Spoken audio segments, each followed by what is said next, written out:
Hello and good morning all of you. स्वागत आहे तुमचं मेगाबिट एज्युकेशनच्या यूट्यूब चॅनलवर. चला बघूया आजचे वोकॅब्युलरीचे words. One word substitution, idioms and phrases आणि misspelled word. So first word आहे आजचा तो आहे बिकाम. BECALMAD becalm. सो बिकामचं मिनिंग काय आहे? Leave a sailing ship unable to move through lack of wind. तर म्हणजे मराठीमध्ये काय होतं याचा अर्थ? तर वाऱ्या अभावी जहाज गतिहीन होणे. वाऱ्या अभावी म्हणजेच लॅक ऑफ विंड. वाऱ्या अभावी जे जहाज आहे, शिप जे आहे ते गतिहीन होतं, त्याला काय म्हटलं जातं? बिकाम. किंवा अडकून पडलेलं आहे त्याला सुद्धा म्हटलं जातं बिकाम. सो बिकाम म्हणजे होते वाऱ्या अभावी जहाज गतिहीन होणे किंवा अडकून पडणे. सो सिनोनिम्स काय आहेत बिकामचे? स्ट्रँडेड, स्टक आणि मॅरोन्ड. आणि अँटोनिम्स आहेत ऍक्टिव्ह, मोबिल आणि मूव्हिंग. ओके. सो बिकाम म्हणजे काय होते? अडकून पडणे किंवा वाऱ्या अभावी जहाज गतिहीन होणे. तर याचा यूज बघून घेऊया आपण बिकामचा सेंटेन्स मध्ये कसा करण्यात आलेला आहे. So both boats hung on before the whole fleet was became south of Ramphon. Okay. So both boats hung on before the whole fleet was become south of Ramphon. So याचा अर्थ काय आहे मराठीमध्ये? तर रॅम्फोनच्या दक्षिणेस म्हणजे साऊथला संपूर्ण ताफा म्हणजे फ्लीट. ओके. फ्लीट म्हणजे होते ताफा. होल फ्लीट संपूर्ण ताफा शांत होण्यापूर्वी दोन्ही बोटी अडकल्या. ओके. हे आहे या सेंटेन्सचा मराठीमध्ये अर्थ. एकदा आणखी तुम्हाला सांगून देते काय होतं. रॅम्फोनच्या दक्षिणेस संपूर्ण ताफा शांत होण्यापूर्वी दोन्ही बोटी अडकल्या, असं या सेंटेन्सचा अर्थ आहे. आणि असं याच्यामध्ये बिकामला यूज करण्यात आलेलं आहे. सो नेक्स्ट बघूया. नेक्स्ट वर्ड काय आहे? मिराज. MIRAGE. मिराजचा काय अर्थ होतो? An optical illusion caused by atmospheric conditions, especially the appearance of a sheet of water in a desert. So आपण कधी कधी उन्हाळ्यामध्ये आपण प्रवास करत असतो, तर आपण पुढे बघतो की रस्त्यावर असं काही डिस्टन्सवर आपल्याला वाटतं की पाणी आहे, पण ते काय असतं? एक ऑप्टिकल इल्युजन असतं, ते पाणी नसतं. ते ॲटमॉस्फेरिक एक अपिअरन्स असते, त्याच्यामुळे ॲटमॉस्फेरिक कंडिशन असते ज्याच्यामुळे आपल्याला वाटतं की ते पाणी आहे, पण ते पाणी नसतं. ओके. सो जसं की sheet of water in the dessert. आपण डेझर्टमध्ये जरी गेलो तर त्या डेझर्टमध्ये आपल्याला तसंच दिसतं की पुढे पाणी आहे पण पाणी नसतं. ते त्याला काय म्हटलं जातं? मिराज. ओके. मिराज म्हणजे काय होते मग मराठीमध्ये? मृगजळ किंवा फोल आशा. केवळ काल्पनिक, प्रत्यक्षात न येणारे स्वप्न म्हणजे काय होतं? मिराज. ओके. म्हणजे प्रत्यक्षात नाही आहे, फक्त ते एक काल्पनिक आहे, त्याला म्हटलं जातं मिराज. सो सिनोनिम काय आहेत त्याचे? Optical illusion, hallucination. अँटोनिम्स आहेत सर्टनिटी, फॅक्ट आणि रियालिटी. ओके. सो मिराज म्हणजे होते मृगजळ, फोल आशा किंवा केवळ काल्पनिक, प्रत्यक्षात न येणारे स्वप्न. आता मिराजला बघूया सेंटेन्स मध्ये कसं फ्रेम करण्यात आलेलं आहे. The surface of the road ahead rippled in the heat mirage. So हेच मी तुम्हाला सांगितलेलं होतं. याचा अर्थ काय होता आता तुम्हाला मराठीमध्ये सांगते मी. उष्णतेच्या मृगजळात समोरील रस्त्याचा पृष्ठभाग तरंगतोय असं दिसते आपल्याला, म्हणजे तिथे पाणी आहे असं दिसते. सो तेच त्याचाच अर्थ काय होतो? मिराज असा होतो.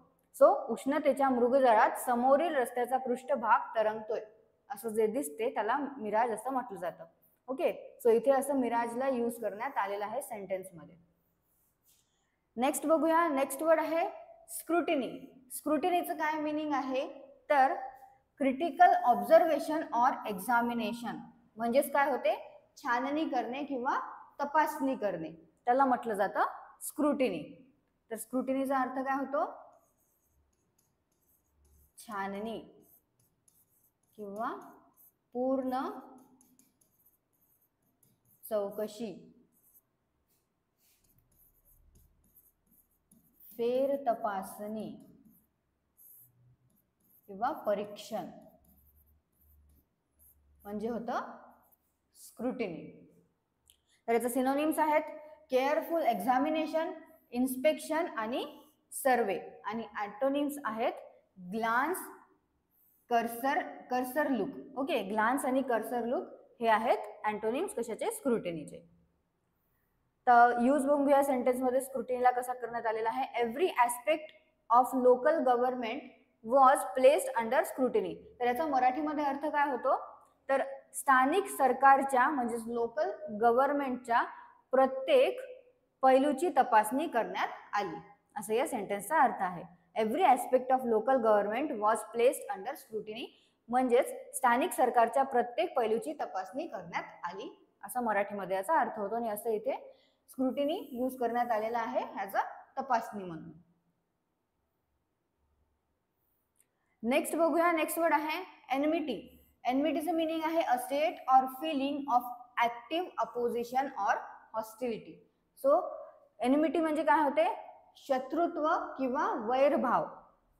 एनमिटी म्हणजे होते शत्रुत्व, द्वेषभाव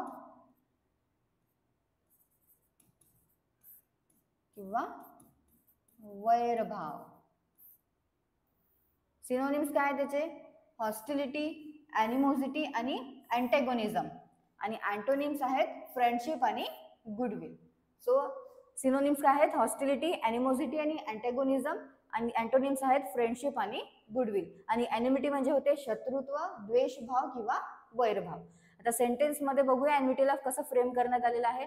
decades of enmity between the two countries.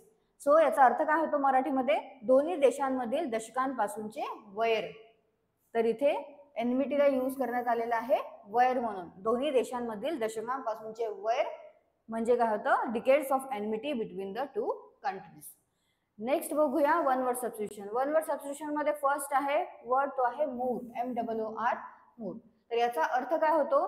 To secure a boat by attaching it to an अँकर. म्हणजेच काय?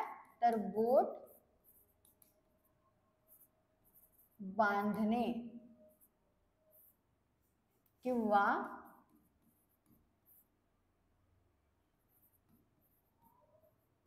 केबल्स, लाईन्स,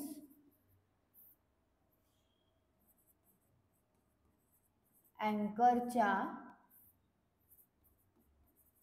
सहाय्याने बोट बांधणे म्हणजे काय होतं? मूर असा याचा अर्थ होतो. काय आहे? बोट बांधणे किंवा केबल्स, लाईन्स, अँकरच्या सहाय्याने बोट जी बांधली जातं त्याला म्हटलं जातं मूर वन वर्ड मध्ये. नेक्स्ट वर्ड आहे पॅराबॉईल. पॅराबॉईलचं काय मिनिंग आहे? A method of boiling briefly to cook food slightly. म्हणजेच अर्धवट उकडणे किंवा अर्धवट शिजवणे त्याला काय म्हटलं जातं वन वर्ड मध्ये? पॅराबॉईल. पॅराबॉईल म्हणजे काय होते मग? अर्धवट उकडणे किंवा अर्ध शिजवणे त्याला म्हटलं जातं पॅराबॉईल. नेक्स्ट बघूया मिसस्पेल्ड वर्ड. मिसस्पेल्ड वर्ड मध्ये फर्स्ट वर्ड आहे commendable. So option A correct spelling आहे कमेंडेबलची COMMENDABLE. कमेंडेबलची ही करेक्ट स्पेलिंग आहे. काय आहे? तर COMMENDABLE. तर कमेंडेबलचा अर्थ काय होतो? त्याचा अर्थ होतो मराठीमध्ये प्रशंसनीय. प्रशंसनीय आणि स्तुत्य म्हणजे होतं कमेंडेबल. नेक्स्ट वर्ड आहे प्रेजवर्दी. सो ऑप्शन बी करेक्ट स्पेलिंग आहे प्रेजवर्दीची PRAISEWORTHY.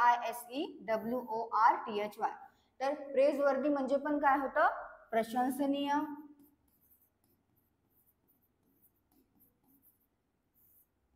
कौतुकास्पद.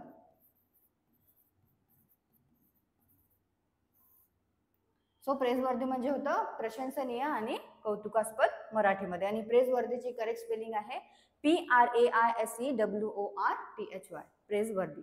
नेक्स्ट बघूया idioms and phrases. Idioms and phrases मध्ये फर्स्ट आहे करी फेवर. करी फेवरचं मिनिंग काय आहे? If people try to curry favour, they try to get people to support them. Curry favour is the American spelling. Okay, so ही जी आहे curry फेवरची ही American spelling आहे. आणि करी फेवरचं काय आहे meaning? If people try to curry favour, they try to get people to support them. म्हणजेच काही ना काही मस्का लावणे आपण म्हणू शकतो, लाडीगोडी लावणे. तर करी फेवर म्हणजे काय होते? मस्का लावणे किंवा लाडीगोडी लावणे, जेणेकरून काय होईल की समोरचा आपल्याला सपोर्ट करेल. तर याचा अर्थ काय होतो? करी फेवर. करी फेवर म्हणजे होते खुशामत करून किंवा लक्ष देऊन मर्जी मिळवण्याचा प्रयत्न करणे. आणखी काय होतो? मस्का मारणे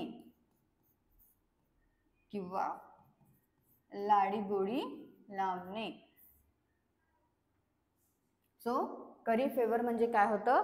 खुशामत करून किंवा लक्ष देऊन मर्जी मिळवण्याचा प्रयत्न करणे, मस्का मारणे किंवा लाडीगोडी लावणे. नेक्स्ट बघूया. नेक्स्ट आहे कर्व बॉल. कर्व बॉलचं काय मिनिंग आहे? If something is a curve ball, it is deceptive. So याचा मराठीमध्ये अर्थ काय होतो? आता कर्व बॉलला काय म्हटलं जातं? तर त्याचा अर्थ आहे अचानक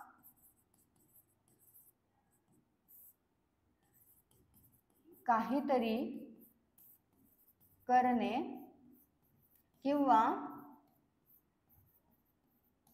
अपेक्षित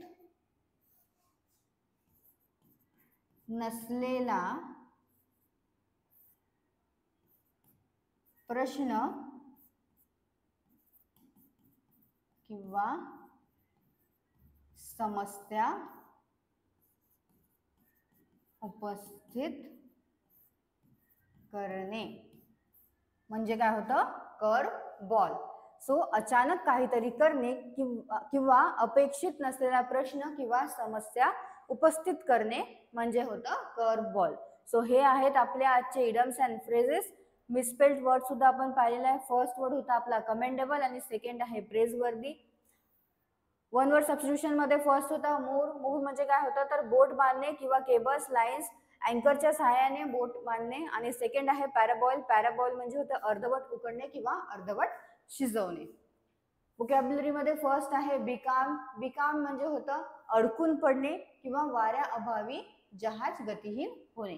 मिराज म्हणजे होतं मृगजळ किंवा फोल आशा, केवळ काल्पनिक, प्रत्यक्षात न येणारे स्वप्न म्हणजे होतं मिराज.